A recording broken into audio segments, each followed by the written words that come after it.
विशेष इस वार्ता में स्वागत है। आपका अभिनंदन है, आपको आभार है। आप आज की इस प्रेस वार्ता में कवर करने के लिए पधारे।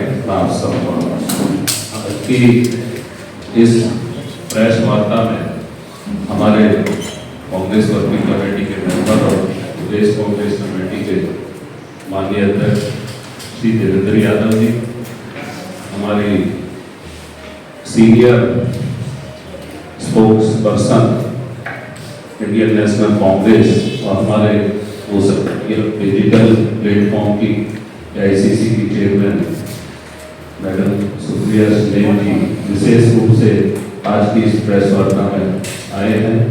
हम आपका स्वागत करते हैं। मैं आपके और प्रेस वार्ता के बीच में ना रोकते हुए मैं सबसे पहले श्री देवेंद्र यादव जी से निवेदन करूँगा कि वो अपनी बात करें।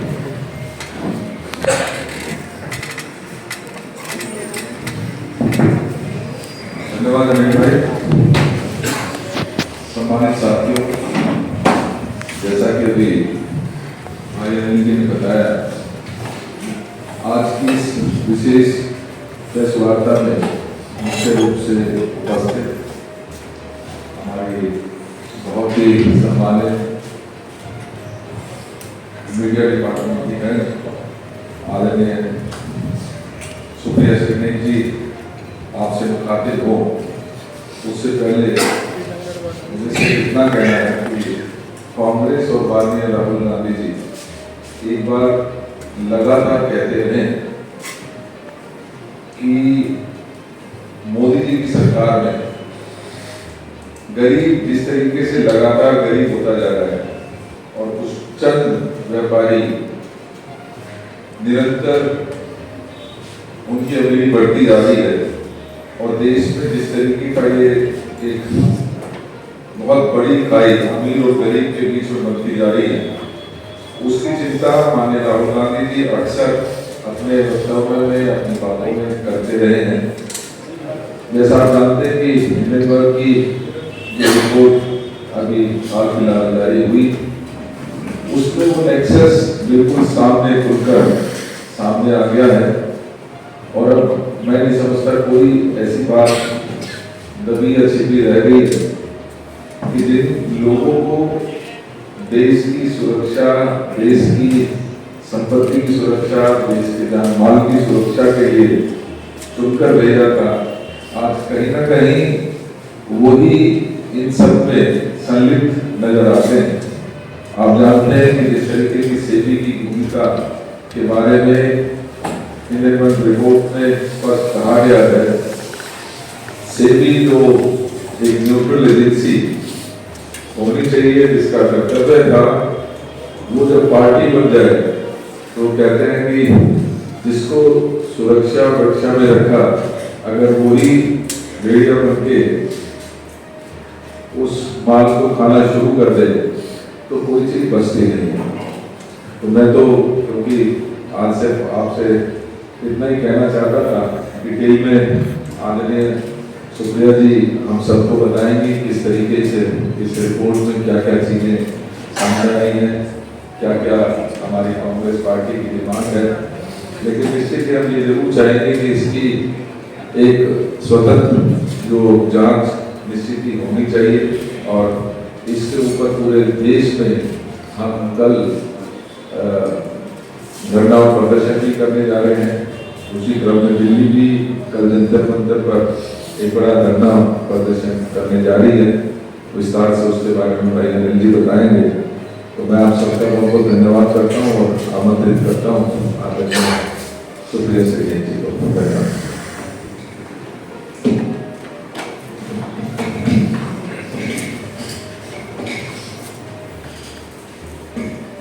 दिल्ली प्रदेश कांग्रेस के सम्मानित अध्यक्ष मेरे भाई श्री देवेंद्र यादव जी, मंच पर बैठे मेरे साथ अनिल भारद्वाज जी और आप सब पत्रकारों को मेरा प्रणाम। एक बहुत अहम मुद्दे पर यह प्रेस वार्ता है और मुद्दा अहम इसलिए है क्योंकि इस देश में अमीरों और गरीबों के बीच की जिस खाई का उल्लेख देवेंद्र भाई ने किया, वो इतनी बढ़ती जा रही है कि गरीब आदमी और गरीब होता जा रहा है और अमीर आदमी और अमीर होता जा रहा है।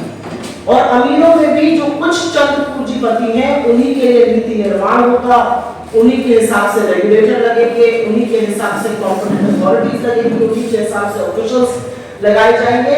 तो ये सब क्यों हो रहा है? मैं उत्तर प्रदेश से आती हूँ और हमारे यहाँ एक कहावत है, जब सैया है कोतवाल तो डर काहेगा। और ये बात मैंने AICC के मंच से भी कही थी, तो यहाँ पर पुनः उसको दोहराना चाहती हूँ। एक गांव था, वहां पर रात में डाका पड़ा, फिर अगली रात डाका पड़ा, फिर डाका पड़ा, ये सिलसिला चलता जा रहा था। लोग परेशान थे, इसलिए ज्यादा परेशान थे क्योंकि गांव का मुखिया भी डाकुओं के साथ मिला हुआ था। बेचारे क्या करते, वो दौड़े दौड़े कोतवाल के पास गए, कोतवाल से कहा जांच कीजिए। कोतवाल कभी कोई बहाना बनाए, कभी कोई और बहाना बनाए, आनाकानी करे, लोग परेशान। फिर बाद में पता चला कि डाके का एक हिस्सा तो कोतवाल को भी मिलता था। तो इसीलिए जब सैया है कोतवाल तो डर काहेगा। अडानी मोदी महाघोटाले में जो रेगुलेटर है, जिसको मार्केट नियंत्रित करना है, the security and exchange board of India, अब उसी की भूमिका पर एक बहुत बड़ा प्रश्न चिन्ह हिंडनबर्ग की रिपोर्ट ने लगा दिया है। अगले कुछ मिनटों में जो मैं आपसे कहने जा रही हूँ, ये हिंडनबर्ग रिपोर्ट के माध्यम से है। इसको आपके जैसे कुछ प्रबुद्ध पत्रकारों ने हिंदुस्तान में भी रिपोर्ट किया है। ये खोजी पत्रकारिता का एक उत्कृष्ट नमूना है, लेकिन ये जानना जरूरी है कि हो क्या रहा था। और पहले हम बात अडानी और सेबी की ही कर लेते, क्योंकि एक ऐसा अद्भुत महाघोटाला है जिसकी परत दर परत जब जब खुलती है तो एक नया भ्रष्टाचार का आयाम सामने खड़ा नजर आता है। अभी तक अडानी के शेयर्स का ओवर वैल्यूएशन, पैसों की राउंड ट्रिपिंग, कैसे कॉन्फ्लिक्ट ऑफ इंटरेस्ट था, यही सब सामने आ रहा था। अब सामने आता है कि जिस सेबी को ये जिम्मा दिया गया था कि आप इस महाघोटाले की जांच करिए, और जिस सेबी ने 18 महीने तक मामला अटकाए रखा, जिस सेबी ने इस देश के उच्चतम न्यायालय, the highest court, constitutional court in the country, Supreme Court के सामने कहा we have drawn a blank, हमें जांच में कुछ मिल नहीं रहा है। अब पता चलता है कि सेबी की जो प्रमुख माधवीपुरी बुच है, उन्हीं का इसमें संलग्नता के आरोप लगे हैं। और आरोप बड़े संगीन हैं। आरोप लगे हैं कि सेबी प्रमुख बनने से पहले उनका ऐसे फंडों में निवेश था जिन फंडों की वो जांच कर रही थी। आरोप है इन फंड से वो व्यक्ति संलग्न थे जो कि अडानी पावर और अडानी एंटरप्राइजेस में डायरेक्टर रह चुके थे। आरोप था और आरोप है हिंडनबर्ग के माध्यम से कि अगोरा कंसल्टिंग के माध्यम से उन्होंने मोटी कमाई करी, अपनी आज की सैलरी का 4.5 गुना रेवेन्यू एक साल में कमाया, उसको काम नहीं मिलता। कॉन्फ्लिक्ट ऑफ इंटरेस्ट ये है कि उनके पति जो एक इंजीनियर हैं और यूनिलीवर कंपनी में प्रोक्योरमेंट देखते थे, खरीद देखते थे, वो ब्लैकस्टोन में सीनियर एडवाइजर बन जाते हैं। माधवीपुरी बुच जी रीट्स का प्रमोशन करती है, म्यूचुअल फंड की तरह ये रियल एस्टेट इन्वेस्टमेंट ट्रस्ट होता है, और बाद में पता चलता है उनके हस्बैंड इसी में एडवाइजर हैं। तो कॉन्फ्लिक्ट ऑफ इंटरेस्ट इतना लंबा है कि जिस फंड में निवेश किया उसी फंड से गौतम अडानी के भाई विनोद अडानी का संबंध भी था। तो सवाल ये स्वतः उठेगा कि क्या ऐसे में सेबी प्रमुख माधवीपुरी बुच को इस जांच से अपने आप को अलग कर लेना चाहिए था? Should she have recused herself? पहला सवाल ये है। और दूसरा बड़ा सवाल ये है कि क्या सुप्रीम कोर्ट ने, जिसने जांच की समिति उठाई, जिसके सामने सेबी ने अपना पक्ष रखा, क्या उस समिति को, क्या देश के उच्चतम न्यायालय को आपने ये बताया कि मैं जिन फंडों की जांच कर रही हूं उनमें से कुछ फंड में मैं खुद कुछ समय पहले तक निवेश कर रही थी, फिर मैंने अपने पति को ट्रांसफर कर दिए वो फंड? क्या ये बातें बताई गई? क्या ये बातें बताई गई कि 2017 से 2022 तक मेरी संलग्नता कंसल्टिंग फर्म में भी रही, ये कॉन्फ्लिक्ट ऑफ इंटरेस्ट था? और अगर ये बातें नहीं बताई गई तो इस देश के उच्चतम न्यायालय को अंधेरे में रखने का अधिकार इस देश के सिक्योरिटी एंड एक्सचेंज बोर्ड को किसने दिया और सरकार क्यों चुप है? आप रेगुलेटर अपॉइंट करते हैं, regulator is found with her hand in the cookie jar और आप चुप रहिएगा और इस अडानी महाघोटाले की परत दर परत खुलती जाएगी। और आप मैं उल्लेख आपका फिर से अडानी महाघोटाले से जरूर कराना चाहती हूँ, क्योंकि अडानी जी को फायदा पहुंचाने के लिए कोई कसर नहीं छोड़ी गई। उसमें सीबीआई, उसमें ईडी, उसमें इनकम टैक्स, मोदी जी ने सबका अच्छा प्रयोग किया है कि अडानी जी चकाचक इस देश के सबसे अमीर आदमी बन जाए और बड़े एक सुनियोजित तरीके से किया जा रहा है। मैं 5-6 चीजों का उल्लेख कर देती हूँ। जून 2017 में एनडीटीवी पर छापा पड़ता है, प्रणय रॉय पर छापा पड़ता है। 6 मार्च 2023 को अडानी जी एनडीटीवी के मालिक बन जाते हैं। दिसंबर 2020 में सीसीआई की टीम एसीसी और अंबुजा सीमेंट के दफ्तर पर छापा मारती है। सितंबर 2022 में अडानी समूह अंबुजा सीमेंट को अधिग्रहित करके अब देश की दूसरी सबसे बड़ी सीमेंट कंपनी बन जाती है। ईडी मुंबई एयरपोर्ट में रेड्डीज जीवीके समूह पर छापा मारती है, उनको नोटिस भेजती है। 2020 में 2021 में मुंबई एयरपोर्ट अडानी एयरपोर्ट बन जाता है। आयकर अधिकारी नोएडा में क्विंट के दफ्तर पर छापा मारते हैं 2018 में और 2023 में 5 साल के अंदर अडानी 48 करोड़ रुपए में क्विंट का बिजनेस खरीद लेते हैं, media company. Nellore Krishnapatnam port में आयकर अधिकारी की छापेमारी होती है 2018 में और 2020 में अडानी पोर्ट्स और एसईजेड कृष्णापट्टनम का अधिग्रहण कर लेता है। अल्ट्राटेक सीमेंट जो कुमार मंगल बिरला की कंपनी है और इंडिया सीमेंट्स का अधिग्रहण करने में अडानी को पीछे छोड़ दिया 27 जून 2024 में। 8 साल की जांच के बाद अब सीबीआई ने आदित्य बिरला समूह को हिंडाल्को पर भ्रष्टाचार का मामला दर्ज कर दिया। तो या तो आप डराकर धमकाकर ईडी सीबीआई इनकम टैक्स की छापे मरवाकर वो स्थानांतरण करा रहे हैं, कौड़ियों के दाम पर बिजनेस बेचे जा रहे हैं अडानी जी को, या अगर किसी ने उनसे बेटर सौदा करके बिजनेस खरीद लिया जिस रेस में अडानी जी भी थे, तो अब आपके पीछे सीबीआई ईडी इनकम टैक्स पड़ जाएगी। क्योंकि आगे के लिए अगर अडानी जी ने किसी पर नजर डाली है तो खबरदार उस बिजनेस की तरफ आपने आंख उठाकर भी देखा। ये संदेश नरेंद्र मोदी इस देश के अधिकांश कारोबारियों को देना चाह रहे हैं और ये दुरुपयोग है। आप सब ईडी सीबीआई इनकम टैक्स विपक्ष के खिलाफ नहीं, अपने खिलाफ मुफ्ती आवाज की मुखालफत में नहीं, उनके मुखालफत में भी खड़ा करते हैं जहां अडानी जी को बिजनेस से खतरा है।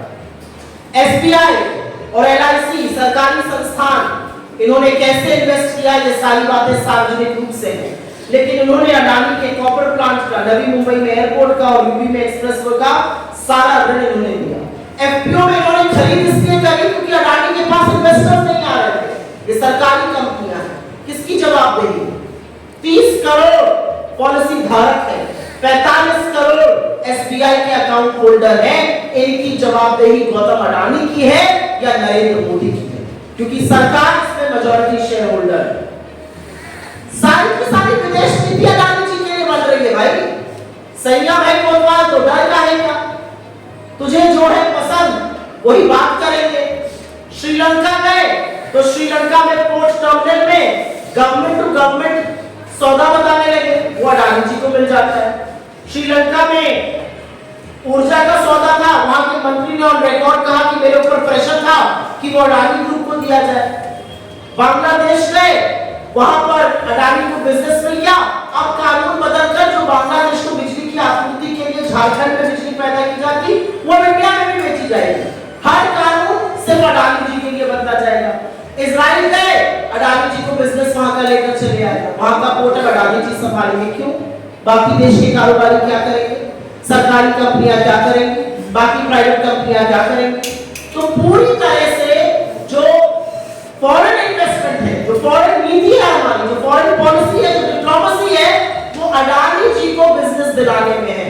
और कागज उठाकर देख लीजिए, या तो वो मोदी जी के साथ गए, उनको धंधा मिला, या मोदी जी गए वापस आए, अडानी जी गए, उनको धंधा मिल गया। तो मोदी जी क्या विदेश की यात्राएं अडानी जी को धंधा दिला एक ये भी सवाल है। एक सवाल यह है कि मनी लॉन्ड्रिंग की बहुत बड़ी बड़ी बातें आई थी, बहुत हस्तांतरण हुआ, बहुत बातें आई कि नीति आयोग ने, फाइनेंस मिनिस्ट्री की एक डिवीजन ने कहा कि 5 और 6 एयरपोर्ट, 5 6 एयरपोर्ट एक व्यक्ति को मत दीजिए, उसको दरकिनार किया गया, एयरपोर्ट दे दिए गए। कहा गया पोर्ट मत दीजिए, सरकार के कुछ अंगों ने इसकी मुखालिफत की, जी नहीं, अडानी जी को पसंद आ गए, सारे पोर्ट उनको दिए जाएंगे। तो सवाल आज इस बात का है कि अडानी की जांच आखिर कौन करेगा। सवाल इस बात का है कि जब वो कोयला ला रहे थे और कोयले का दाम 10-10 गुना बढ़ जाता था हिंदुस्तान पहुंचते पहुंचते, और सरकार को चूना लगाया जा रहा था, और जब डीआरआई ने ये चोरी पकड़ ली तो DRI, directorate of revenue intelligence के हाथ किसने बांधे और किसने मना किया, किसने बोला अपनी जांच पर बैठे रहिए, ये आपका काम नहीं है। आज सवाल इस बात का भी है, राजस्व को घाटा हुआ। राजस्व क्या है? ये हमारा आपका टैक्स पेयर्स का पैसा है। जो 2 रुपए की चीज थी वो 20 रुपए में बेची जा रही थी, लेकिन मोदी सरकार को कोई फर्क नहीं पड़ रहा था। तो अब सवाल इस बात का है कि अडानी की जांच कौन करेगा। अडानी महाघोटाले में जो शेयर मार्केट की जांच थी वो सेबी को करनी थी। सेबी की कल हिंडनबर्ग की रिपोर्ट ने खोल दी है। माधवीपुरी बुच ने ये माना है कि हाँ मेरा निवेश था, तो अगर आपका निवेश था तो आपने खुलासा सुप्रीम कोर्ट में क्यों नहीं किया। डीआरआई ने रिपोर्ट में कहा है कि हाँ पैसा बढ़ाकर दिया जा रहा था, सरकार को चूना लगाया जा रहा था, उसका क्या दंड मिल रहा है अडानी जी को। राउंड ट्रिपिंग के जो चार्जेस थे उसकी जांच कौन कर रहा है। सेबी ये कहकर तो हाथ पलड़ा नहीं झाड़ सकती कि we have drawn a line. तो आज सवाल इस बात का है कि प्रधानमंत्री कब तक चुप रहेंगे, प्रधानमंत्री अडानी को कब तक बचाएंगे, प्रधानमंत्री कब तक खैर मनाएंगे। सवाल इस बात का है। सवाल इस बात का है कि इतने जबरदस्त कॉन्फ्लिक्ट ऑफ इंटरेस्ट के बाद माधवीपुरी बुच का अभी तक इस्तीफा क्यों नहीं लिया गया। सवाल इस बात का है कि कल को अगर निवेशकों को नुकसान होगा तो उसकी भरपाई कौन करेगा, उसका जिम्मेदार माधवीपुरी बुच होगी, सरकार होगी, मोदी जी होंगे या गौतम अडानी होंगे। और एक सबसे बड़ी बात यह है कि क्या सुप्रीम कोर्ट को इस मामले में जो तथ्य सामने आ रहे हैं उसको देखते हुए उसके मद्देनजर स्वतः संज्ञान नहीं लेना चाहिए। इस मंच से कांग्रेस पार्टी की विशेष अपील है कि इस पूरे प्रकरण का, इस पूरे मामले को एक बार दोबारा से खंगालने की जरूरत है, एक बार दोबारा से देखने की जरूरत है, क्योंकि जो डिसीजन सुप्रीम कोर्ट ने लिया था वो सेबी के एडमिशन पर लिया था, और सेबी ने सुप्रीम कोर्ट को अंधेरे में रखा, उनको पूरा सच नहीं बताया गया, उनको कॉन्फ्लिक्ट ऑफ इंटरेस्ट से अवगत नहीं कराया गया। हमारा अपना मानना है कि अडानी महाघोटाले में लिप्त नरेंद्र मोदी इसकी जांच नहीं कर सकते हैं। इसकी जांच सिर्फ और सिर्फ जॉइंट पार्लियामेंट्री कमेटी, एक जेपीसी कर सकती है। जेपीसी का जो दायरा होता है वो व्यापक होता है। जेपीसी में हर दल का व्यक्ति शामिल रहता है, ये दलगत राजनीति से ऊपर होता है। इसमें आप एक्सपर्ट्स को बुला सकते हैं, आप उनकी सलाह ले सकते हैं, आप उनके इनपुट्स ले सकते हैं। बार-बार जेपीसी की मांग से आखिर नरेंद्र मोदी क्यों भाग रहे हैं?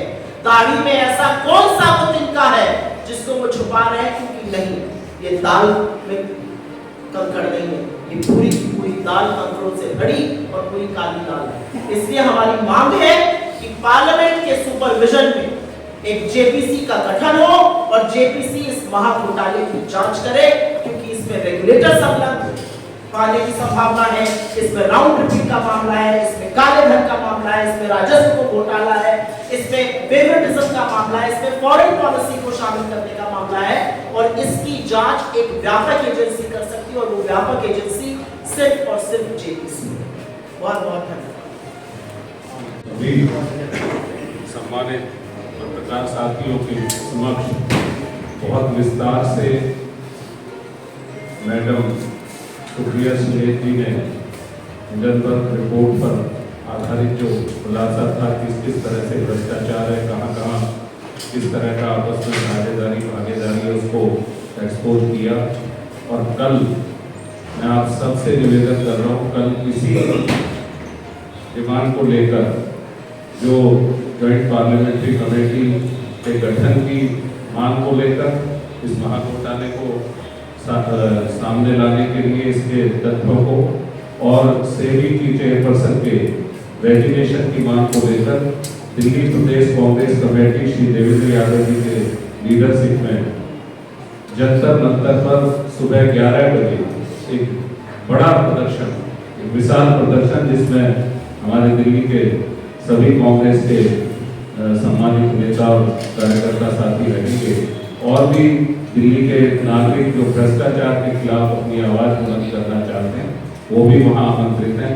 तो आप सबसे मेरी एक निवेदन है कि कल इसको कवर करने के लिए भी अपना समय दीजिएगा और इस प्रेस वार्ता में आपका धन्यवाद करते हुए मैं आप सबसे